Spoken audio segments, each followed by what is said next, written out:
Bismillahirrahmanirrahim. Assalamualaikum warahmatullahi wabarakatuh. Salam satu Malaysia and a very good morning to all. Yang Berhormat Dr. Sri Ahmad Sabrici, Chairman of the Organizing Committee, also the Minister of Youth and Sports, my commiserations with him, Malaysia lost it. Yang Berhormat Dato' Sri Khalifah Jaman, Foreign Minister Malaysia, Yang Berhormat Tunku Adnan Mansur, Secretary General of UMNO, Barisan Nasional, Excellencies, Ministers, Ambassadors, High Commissioners, leaders of foreign political parties, our own representatives from UMNO, Barisan Nasional, distinguished guests, ladies and gentlemen. First of all, let me, on behalf of UMNO, welcome all of you, the 80 delegates from 22 countries and 25 political parties, to this second international forum held in conjunction with the UMNO General Assembly. This is a culmination of what has been a very, very busy month, particularly for myself, but I can assure you, despite describing this month as an insane month, I'm still very much sane.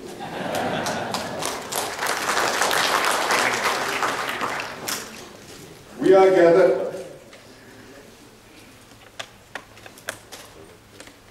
to celebrate our UMNO General Assembly. As this year's assembly will be an assembly that will be very much watched, observed, and analyzed. For us as a political party, the journey has indeed been a very long journey. The birth, the inception, the genesis of UMNO started way back in 1946, when it was conceived as essentially a political party to unite the Malays, to provide the struggle for independence, a national or nationalist-based party, with the aim of achieving independence and continuing our struggle beyond that. So for 65 years, we have been existent. For more than 54 years, we've been in real power as the political party, the backbone, the most dominant political party in this country. As we embark on our national convention, we should also pause for a while and look back and ask ourselves, what has happened or what has it taken us to be where we are today and to be in a position that UMNO is probably or arguably the most successful political party in a modern democracy.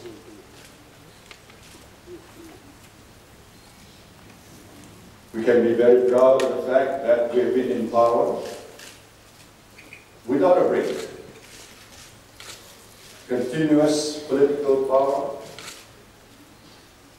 in an open, fair democracy for 54 years is indeed a worthy achievement that we should all be proud of. But that success has not come easy. We've been successful because we had leaders in the past who made very bold, courageous, visionary, and I'd like to argue strategic decisions that were ahead of our time, or that particular time in our history. The very fact that as a political party, we were ahead of the curve. We were willing to reform. We were willing to change. That to me is one of the secrets underpinning our success as a political party. Now let me give you one or two examples of what I mean by a political party that is willing to reform, that is willing to be ahead of the curve. Way back in the 50s, when it was unfashionable at that time to share power, to talk about the concept of power sharing. Malaysia or UMNO was willing to experiment with the formula of power sharing so that we could unite the country. The various ethnic groups in this country would be united through a political structure predicated on the principle of power sharing. As a result of power sharing, we avoid, by and large, the inter-ethnic strife and conflicts that you see in many, many countries. Because of power sharing, we could ensure long-term stability. And you cannot embark on a path of meaningful development and progress without political stability. In 1955, way back then, when nobody thought of this concept, this terminology of power sharing, our forefathers decided that we should share power. At that time, UMNO and the Malays could have gone alone. We could have decided we want to rule this country. But our forefathers had the vision and courage to say, look, we need to work together. The ethnic groups in this country must work together. For that is the key to our long-term stability and survival. So we experimented with the concept of power sharing. In 1955, the legislative election before our independence, UMNO gave up 12 seats in which we were the majority. The Malays were the majority. We gave up to our friends in MCA, representing the Malaysian Chinese. Our friends in MIC, representing the Malaysian Indians. the result was a landslide victory. And that was the beginning of the long journey, a journey that has brought us today, because we have internal peace and stability.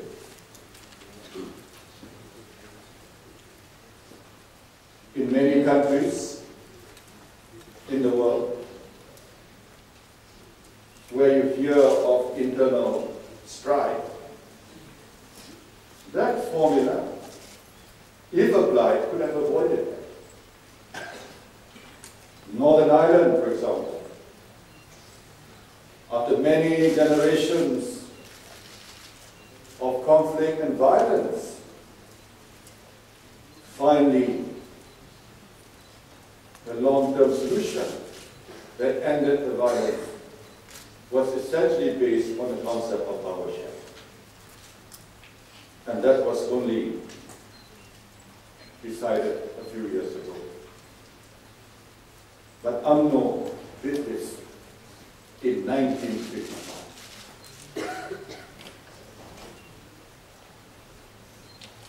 So we're willing to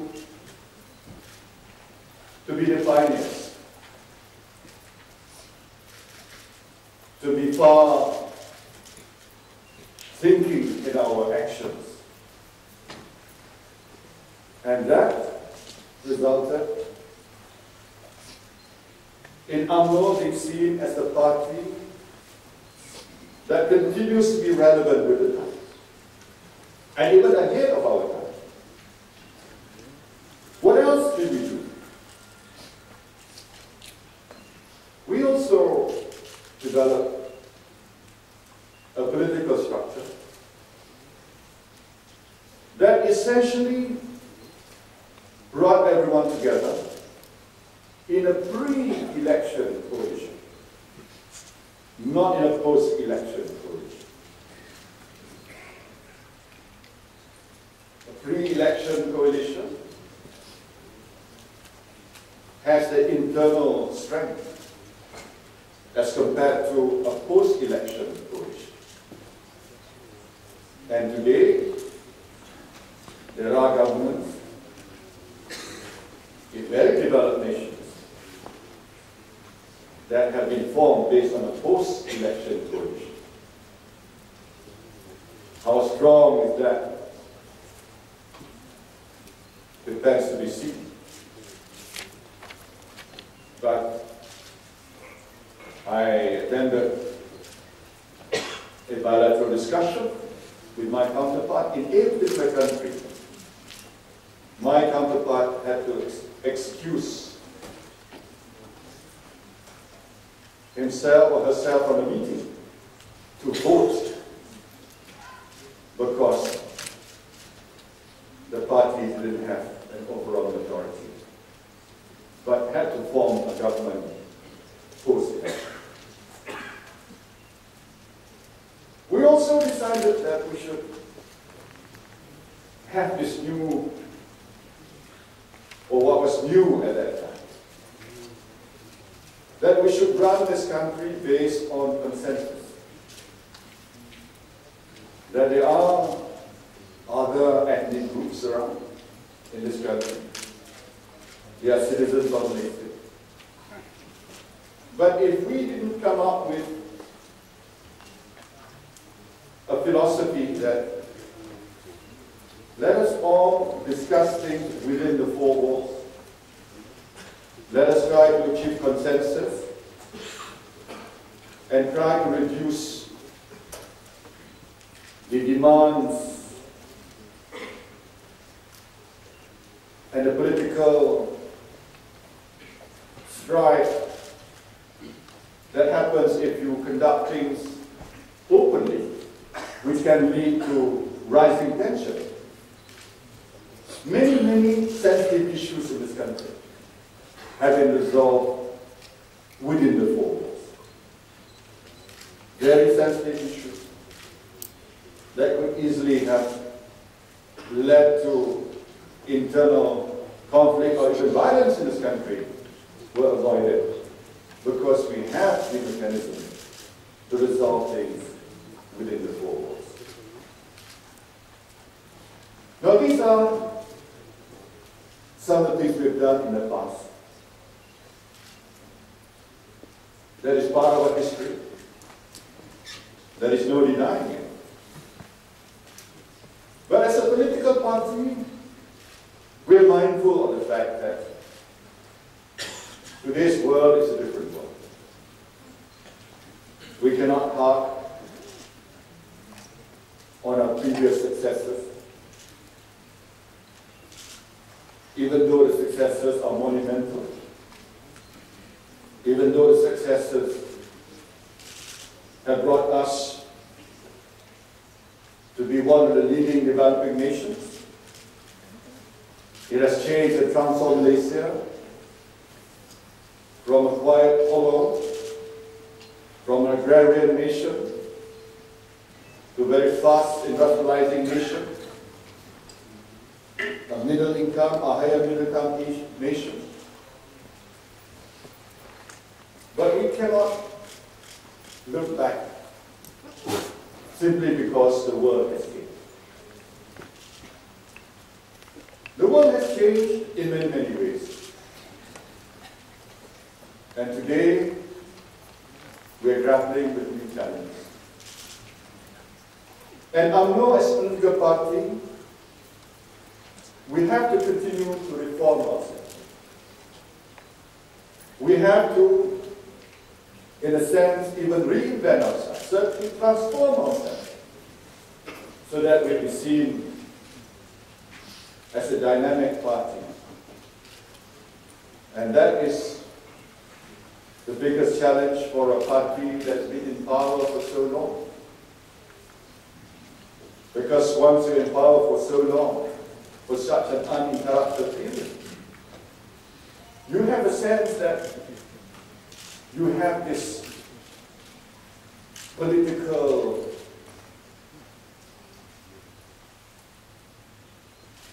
almost invincibility, if you like. You feel that no matter what happens, you will continue to be in power. That is the biggest danger that we face. To tell our own members, to tell ourselves, as leaders, look, no matter how brilliant you have been, no matter how successful you have been, no matter how much the nation's success is due to your struggle, to your efforts, but today's landscape is different. Today's people, today's voters want to know about today and about the future. Because a party that continues to rest on its laurels will be in great danger. Recent history has proven that. Very illustrious political parties in many parts of the world, and some of them are here being represented. You know what I'm saying. And some of you are here because that particular party is no longer in power. And that requires us to reform whilst we are in power. To reform before people demand you to reform or even to be changed. When I came into office, in fact, before I came to office, as Prime Minister and President of the party, I told our members that we have to be changed or else we will be changed. Now, that is a truism. Look what's happened in the context of Arab Spring in the Middle East, North Africa. 4 regimes have already been changed. Will that be the end? No. There will be more changes. we believe if we are ahead of the curve, if we do something different, not wait for people to demand for changes to take place, but we lead the change, we spearhead the change, we can be the party that will continue to have support of the people of Malaysia. But that requires us to have the willpower, the political willpower and the courage to do that. Now this is different. What's happened in the context of Arab Spring in many other countries, the change is coming from the bottom up. In Malaysia, the change is coming from top to bottom, top down. But top down in the sense that we are listening to the people. I started by saying the era the government knows best is over. What are their aspirations? What are their needs? And translate that into new policies, new strategies for the nation. And that is our national transformation program that we are currently implementing in Greece. We are proud of the fact that once again, UMNO is reinventing itself. Once again, UMNO is ahead of the curve. Once again, we are making a term that is very popular,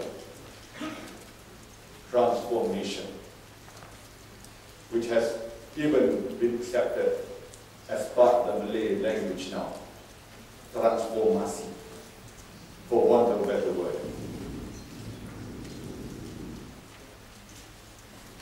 So this is another exciting phase of our journey. We've gone through many eras, from the era of fighting independence, the era of fighting communism, the era of bringing development, industrialization, etc., etc.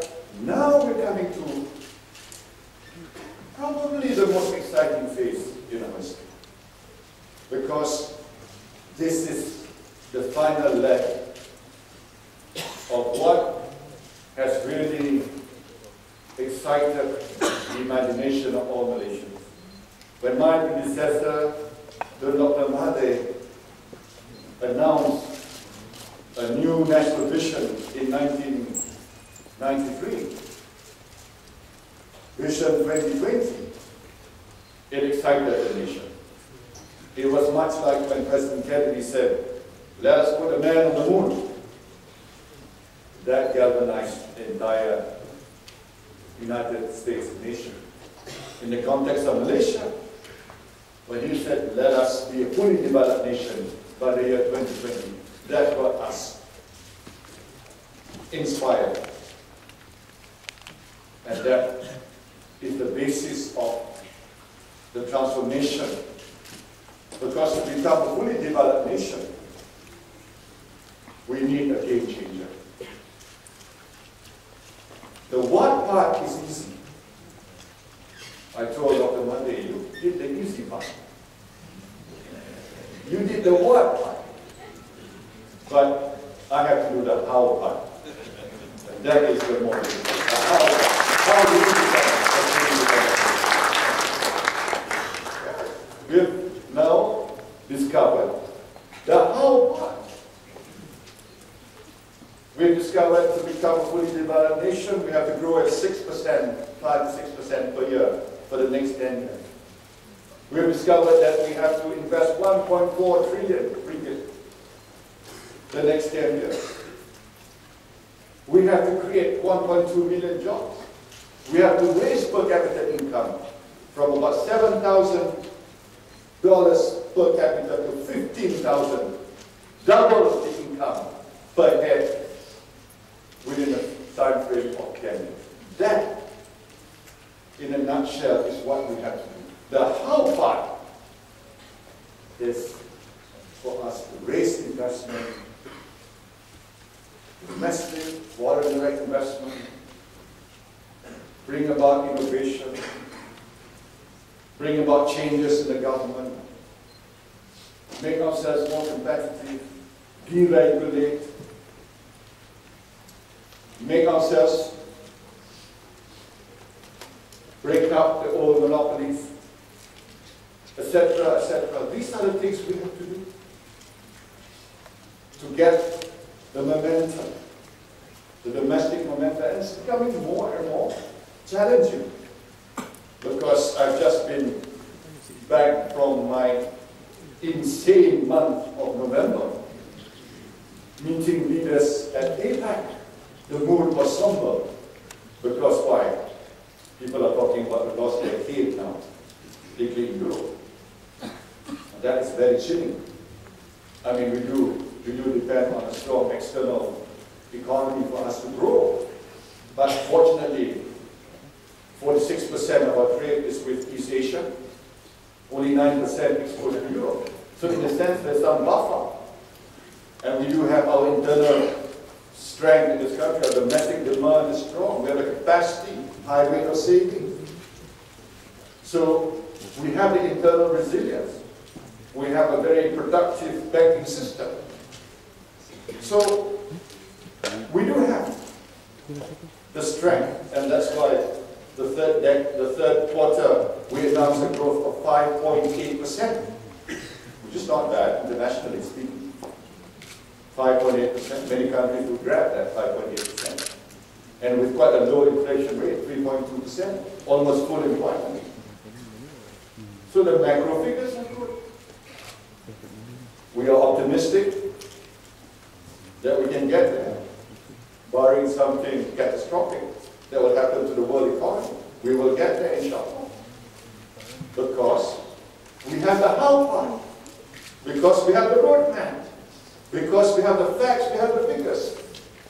I can go on and on talking about that, but I just want to give you a glimpse of where we are and where we are going. And it's not, in a sense, we do not know what we're doing. We do not know where we are going. We do know.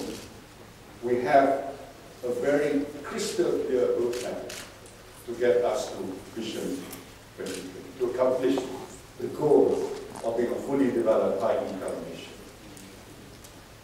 The main challenge now is the execution part. As they say, it's always about execution, execution, execution. The devil is in the details. We know that. We have to be single-minded, very focused about it. We will get there.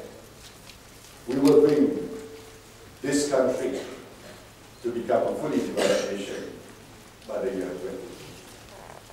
But of course, we require the support of the people. It's not just about the economic transformation. I've talked about the total transformation. Total transformation, economically, politically, socially. Because you cannot just have economic transformation without political economic transformation. Social transformation, yes. What is a social transformation?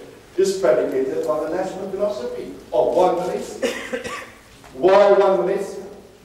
Because one Malaysia encapsulates us working together as a nation. The different ethnic groups pulling together based on mutual respect. And not just mere tolerance, but acceptance. Acceptance of each other. Bringing out the best, the strength, pulling together, so that collectively will be stronger than the sum of the individual. And that is what one place is all about. Right? And this is why I'm wearing this badge, one place.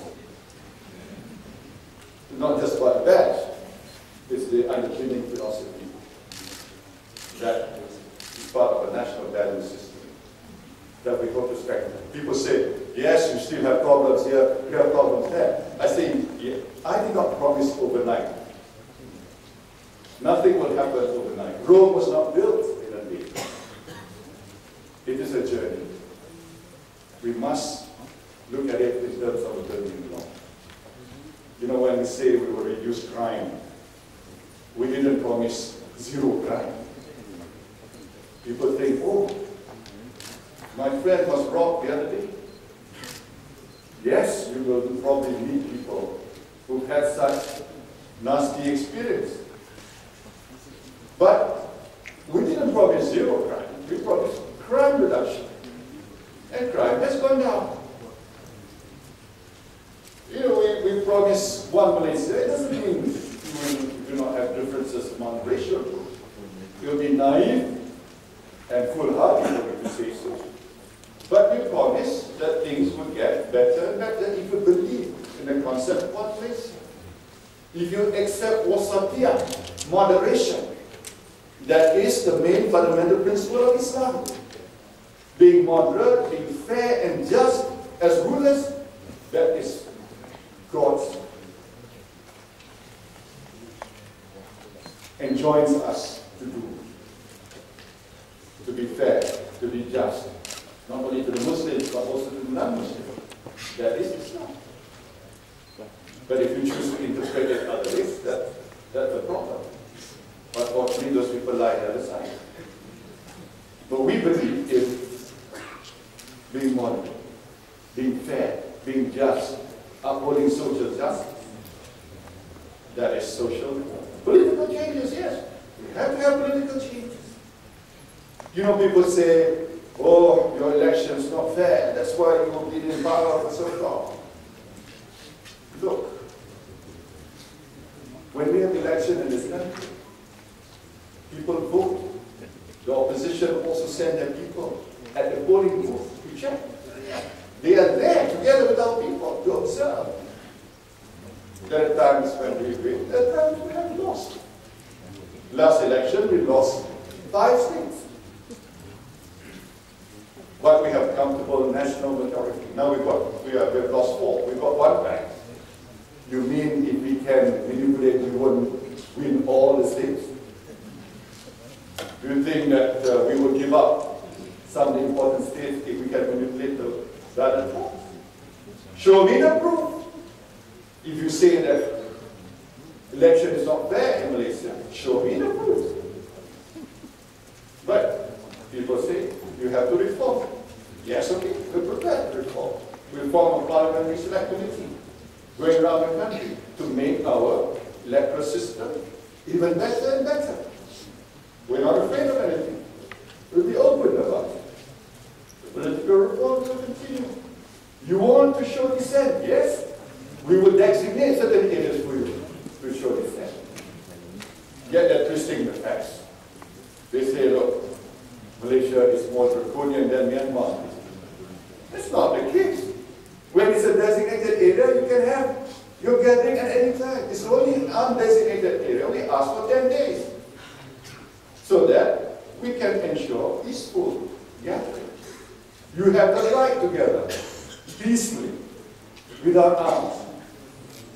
But we are against street demonstration. Because street demonstration will lead to chaos and instability. As much as we respect the rights of the individual, we must also respect the rights of the community as a whole. Society as a whole. Societal rights must be balanced with individual rights. And that is what we need. Moderation. Balance. Like we are amending our Universities Colleges Act because our students are not allowed to become members of political parties. Now we say, yes, you can become members of political parties, but don't bring the political parties into the campuses. I think that's a good balance. We don't want the campuses to be another arena, political arena, because we want them to be a center of learning, to preserve that ambience, intellectual ambience. That again is a question of balance. Balance between wanting freedom of individual in political sense, but also freedom in the intellectual sense of the word. So that is part of our political transformation. So we are embarking on this journey, economic, political, social transformation. The next 10 years will be an exciting period. UMNO will be at the forefront, I can assure you. We will lead the change. UMNO will spearhead the national transformation. Together with our friends in Barisan National, we are committed to bringing all races together. This is not just about the Malays alone. This is about all Malaysians. This is what UMNO stands for. And we will continue this march towards 2020.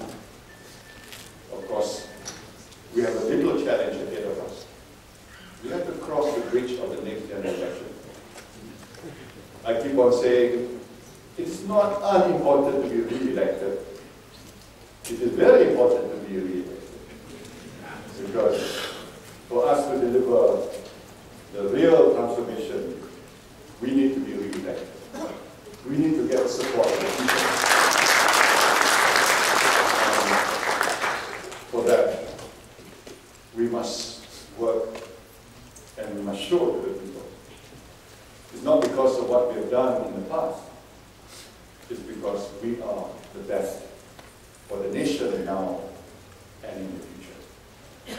And I hope the next, or the one after that, we do not know when the election will be held, that we can all celebrate UMNO's continued existence as the political party in this nation. I wish you every success in your deliberations. I thank you for your participation and for your friendship. And I hope you continue to be our friends for now and in the future. On that note, it gives me great pleasure to declare UMNO International Forum, Politics of Economic and Social Transformation in the Era of Global Crisis, officially open.